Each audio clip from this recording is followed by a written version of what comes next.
안녕하세요. 여러분의 내 집 마련의 현실적인 인사이트를 전해드리는 김집사입니다. 오늘은 최근 부동산 시장의 뜨거운 이슈, 이재명 정부의 9.7 대책과 이를 둘러싼 오세훈 서울시장의 비판을 다뤄보겠습니다. 오 시장은 정부의 공급 방안을 비현실적이라고 꼬집으면서 서울시는 더 많고 더 빠른 공급을 추진하겠다고 강조했는데요. 이 차이가 어떤 의미를 가지는지 정리해드릴게요. 정부 9.7 대책 그리고 서울시장의 비판.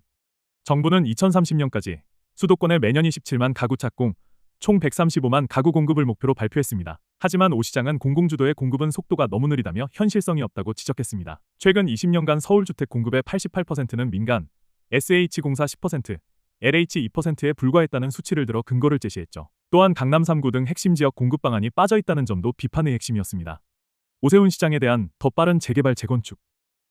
서울에는 이제 빈 땅이 거의 없기 때문에 재개발 재건축이 사실상 유일한 해법이라는 입장입니다. 과거 18년 이상 걸리던 정비사업 기간을 약 5년 이상 단축했으며 더 줄일 수 있는 방안을 찾고 있다고 밝혔습니다. 특히 추석 전 강남 3구를 포함한 핵심 지역 공급 대책을 서울시 차원에서 발표할 예정이라고 합니다. 핵심은 물량은 물량대로, 속도는 더 빠르게라는 전략입니다. 정치적 맥락과 논쟁. 오 시장은 이번 공급난의 원인을 박원순 전 시장 시절의 정비사업 소극성에서 찾았습니다. 실제 최근 10년 서울 아파트 입주 물량 중 상당수는 과거 오 시장 시절 지정된 정비구역에서 나왔다는 분석이 있습니다. 더불어민주당이 신속통합기획을 비판하는 것은 적반하장이라는 반박도 이어갔습니다. 다만 그는 주거 안정은 여야 모두의 목표라며 정부 여당과 협력할 의사도 분명히 했습니다. 시청자가 기억해야 할 핵심 포인트.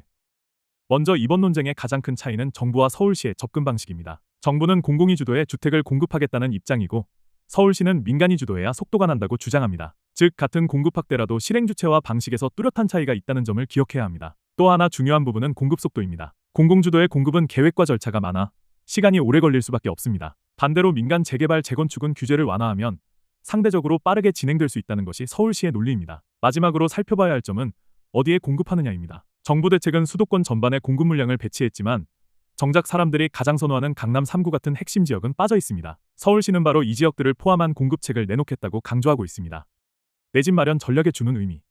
실제 청약을 준비하는 분들께는 정부 대책은 장기적인 공급 계획, 서울시의 안은 단기적으로 체감할 수 있는 공급책이라는 점에서 차이가 있습니다. 따라서 당장의 청약 전략을 세울 때는 서울시가 발표할 대책에 더 주목할 필요가 있습니다. 투자 관점에서 보면 향후 강남 3구와 주요 도심 재개발 재건축의 진행 여부가 시장 가격에 직접적으로 영향을 줄 수 있습니다. 즉 어디서 공급이 실제로 이루어질지에 따라 지역별 가치가 크게 달라질 수 있다는 뜻입니다. 실거주자라면 특히 추석 전에 발표될 서울시 공급안을 꼼꼼히 확인해야 합니다. 이 내용은 향후 분양 시기, 청약 물량, 이주계획 등 실질적인 주거계획에 직접적인 영향을 미칠 가능성이 높기 때문입니다. 정부는 공공주도 대책, 서울시는 민간 재건축 속도전을 내세웁니다. 핵심은 어디서 얼마나 빨리 공급이 이루어지느냐에 달려 있습니다. 오늘 영상이 도움이 되셨다면 구독, 좋아요, 알림 설정 부탁드리고요. 궁금한 점은 댓글이나 상담번호로 편하게 문의주세요. 상담은 1599-1805로 연락주시면 친절한 상담으로 진행해드립니다. 지금까지 김집사였습니다. 감사합니다.